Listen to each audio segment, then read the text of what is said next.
সুপ্রভাত। আজকে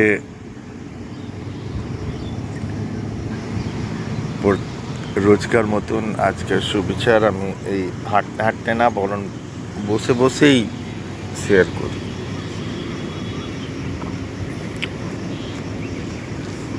তো জিনিসটা হলো কি, মাটির বাসনটা যখন ভেঙে যায় তখন তার মূল্যটা কি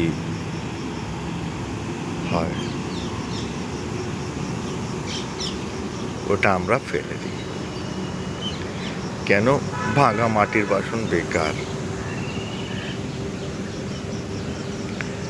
তেমনি আমরা যখন ভেঙে যাই, পরিস্থিতি বা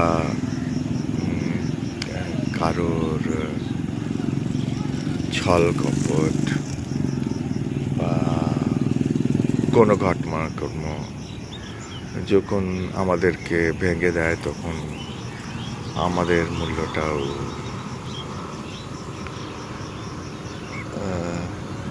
নষ্ট হয়ে যায়।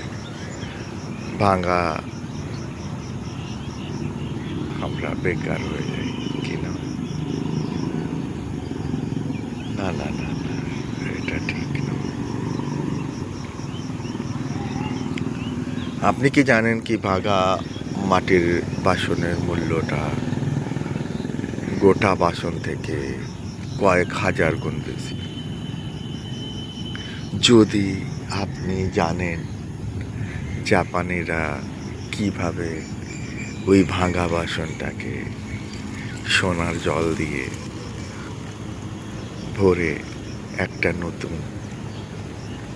কলাকৃতিকে তৈরি করে, যাকে কিংসুকি বলে ডাকা হয়।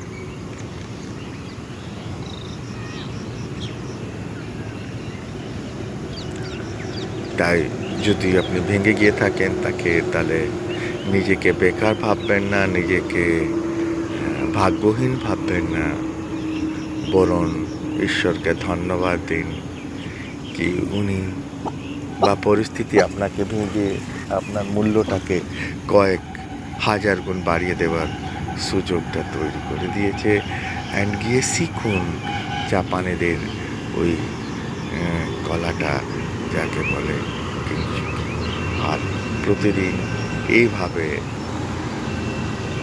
সুবিচারের জন্যে চ্যানেলকে লাইক আর সাবস্ক্রাইব করুন।